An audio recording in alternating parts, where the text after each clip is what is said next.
against you here. I'm going to take the offensive firepower of the Chargers. Keenan Allen is, I think, the best runner in the NFL. In week 1, I'm going with the Raiders. I like the fact that they're going to have fans in the stands in their new stadium for the first time, and the emotion is a Monday Night Football is going to take them over the top. All right, Sam. Week 2. Welcome to Week 2, League of SuperFans Weekly Pick'em Challenge. Absolutely. Just like the league, we're shaking off some of that preseason rust. We are ready to go. Rolling Week 2. Week 1 in the books. It was close. I don't think Week 1 ever goes as anybody expects. There's always some surprises. At least we were 500 and above, right? Yeah. Props to you for your slight edge. Hopefully, I'll catch up to you this week. Shouldn't be too hard. All right. With that being said, we're going to get right into it and start with the Thursday night game. New York Giants at Washington Redskins. I think Thursday night, usually the home team has the edge, and I don't think the Giants are a very good team. I like the defense. I'm going with the home team and the Redskins. Fitzpatrick, no Fitzpatrick. I'm still taking Washington. All day. And that brings us on to Buffalo at Miami. You want to say some words? You know, I could take the homer pick here, and I can come up with reasons why Miami's going to win this game. And I truly believe those reasons in my heart, but usually that stuff doesn't happen. And that being said, I got to take the Bills bouncing back after that week 1 disappointing loss. And I'm going absolutely.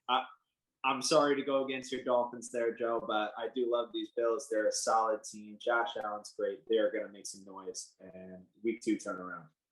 Yeah, if Miami wins, I won't be surprised, but my money's on Buffalo this week, unfortunately. Yeah. Takes us on to the Bengals at the Bears. All right, Bengals at Bears. Kind of a toss-up for me, but Burrow looked good. Overtime as it was in that week 1 game, solid. I'm taking the Bengals. Yeah, the Bengals surprised me a little bit as to how well they played in week 1. The Bears do have a good defense. It's a home game. I'm looking for Justin Fields to get in the game at some point because I don't believe in Andy Dalton, even if it's his revenge game, quote unquote, against the Bengals. I don't think he's gonna do it. I'm taking the Bears and Justin Fields to come in and take the game. Okay. Which takes us to the Patriots at the Jets. I think the Patriot, the Patriots defense looked pretty good last week. Mac Jones played well. I thought he'd have some more problems against that Dolphins defense, but he didn't. He played well. I'm going with the Patriots. To give him his due back, Zach Wilson did all right, but they're not on that level yet. The team is not there yet. Patriots. All day. This takes us to the Broncos at Jaguars. I don't think Trevor Lawrence had the debut he was looking for, but it wasn't all that bad. He did come back towards later in the game and have three touchdowns, but overall the Broncos are a better team. Broncos. He looked sharp. He looked sharp. One of those touchdown passes was an absolute bullet, threading the needle. I'm not worried about him at all, but Teddy B looked good in Denver last week. I'm taking them, even after they drubbed the Giants. Giants aside, we're going with the Broncos in this one. Look for that defense to give Trevor Lawrence some problems. San Francisco at the Eagles. I was surprised as to how well the Eagles played last week. I expected the Falcons to put some more points on the board, but they didn't, which bodes well for the Eagles defense. And this week, I'm going with the Eagles over the Niners, flying across the country. I've watched that game a lot. And you know what? I don't expect a team to put a whole lot of points on the board when you pretty much have Fletcher Cox unguarded all game. So, I mean, Philly did great. I was really impressed with Jalen Hurts. That defense looked sharp as ever. But I think the Niners turn it around. The Eagles' offensive line wasn't great against Atlanta's weak pass rush. Having Nick Bosa tee off against that line, they're going to remember that Jason Peters is not on that line anymore. Yeah, Miami also has the 49ers first round pick this coming up here, so I'm rooting hard for the Eagles. Takes us to the Rams at the Colts. What do you think, Sam? This is a good game. This is a really good game. I don't know if it just was so early that Matt Stafford Jared Goff trade that it kind of I settled on it over the course of the offseason, but they came out shooting. And the Colts actually had a really good game as well. Wentz looked sharp. The defense is always opportunistic. Obviously, they didn't win the game. This is a good matchup. This is maybe one of the best matchups of the 1 o'clock games. I'm going to go with the Rams in this one, but closer than you'd think. I agree. I think you said it last week when you talked about the quality of the overall team of the Colts. They're good. Yeah, but the Rams really aren't that far removed from a Super Bowl, and they upgraded their weakest position in that game, and that's quarterback. Matt Stafford's proven to be so far he's doing well in LA. So I'm taking the Rams in this game. Absolutely. Which takes us to the Texans at the Browns. I don't think anyone expected the Texans to to play like they did in week 1. I'm not going to say that I thought they were going to do that, but I did think there was a possibility. Hey, everyone's picking against them. Who knows? Maybe they come out, but not enough to put money on. And I don't think they're going to do any better this week. I think they're going to have a letdown from last week, and the Browns are going to take them. Yeah, you covered it all right there. Do you believe in magic? I don't. Any given Sunday is a real thing, but I think that happened last week for them. Cleveland is a real postseason team. They could be a real contender in the AFC. I'm not seeing it. They did lose, but they lost to the Chiefs, and it was close. It was closer than anybody would have thought coming into that game. I expect them to come into this game angry and just absolutely whoop the Texans. We're in agreement. Takes us to the Saints at the Panthers. All right, let's be real. I didn't expect the Saints to be as good as they were last week, but even with having James Winston in there replacing the great Drew Brees, I just said the great Drew Brees. As a Falcons fan, I just threw up in my mouth a little bit. But I mean, it's divisional either way for me, so I can be happy. Carolina did look good with Sam Darnold, but not anywhere near that Saints caliber defense. They're gonna get the hurt and put on them. I think Carolina is a little better than people think, but they're not there yet. And the Saints surprised everybody last week. I thought Jameis Winston could, do some decent things with the Saints as long as he doesn't turn the football over. And last week was a shocker. Nobody expected that. No, not at all. But that being said, I got the Saints this week. This takes us to the Vikings at the Cardinals. Cardinals look great in week 1. Exactly. The Vikings got some firepower. How do you say no to the Cardinals? Oh yeah, they got firepower too. Like I said, I think I said week 1. Kyler Murray might be a possible MVP candidate. He puts up another 15 weeks like he did in week 1, and he might run away with MVP. Yeah. So, and against a good team, Tennessee they've been a good team the last few years. I expect them to bounce back from week 1. But in this game, I'm going with the Cardinals at home. Agreed. Sam, your Falcons.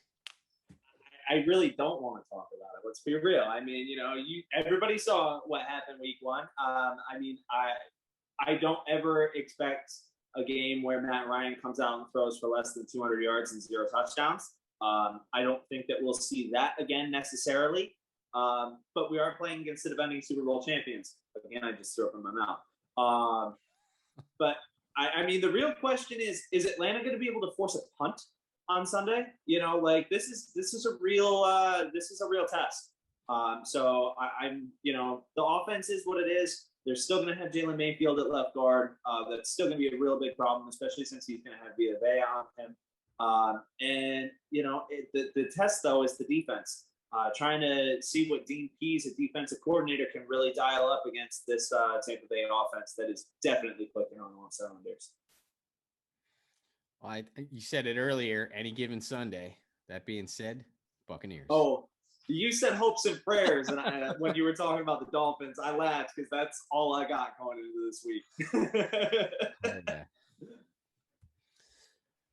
All right, that takes us to Tennessee at Seattle. Possible game of the week right here.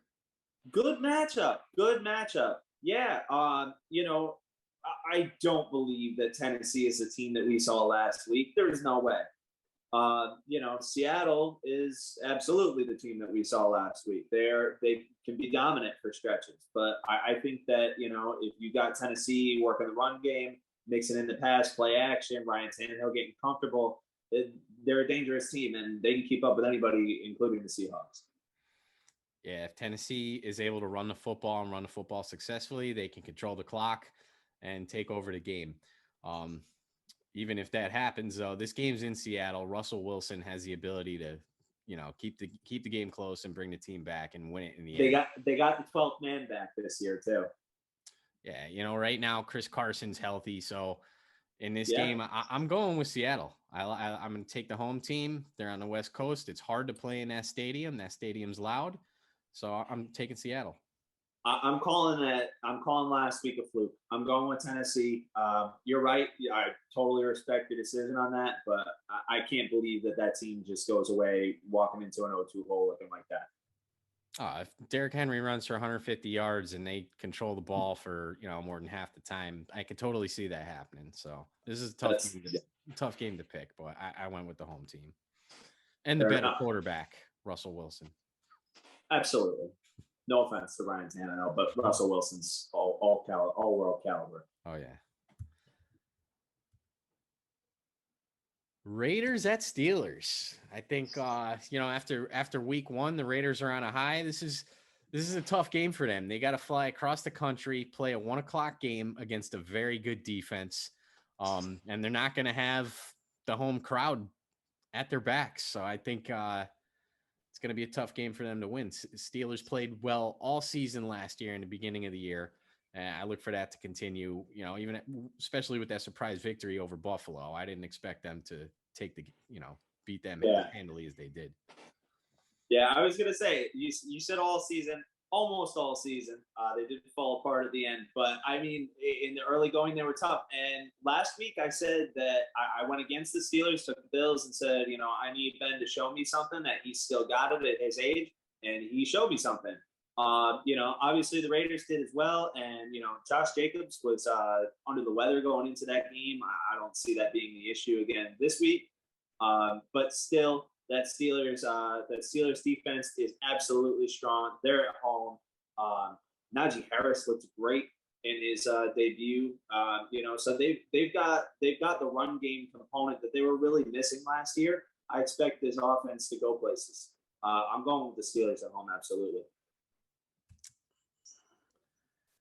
Takes us to Cowboys at Chargers. You want to open this one up?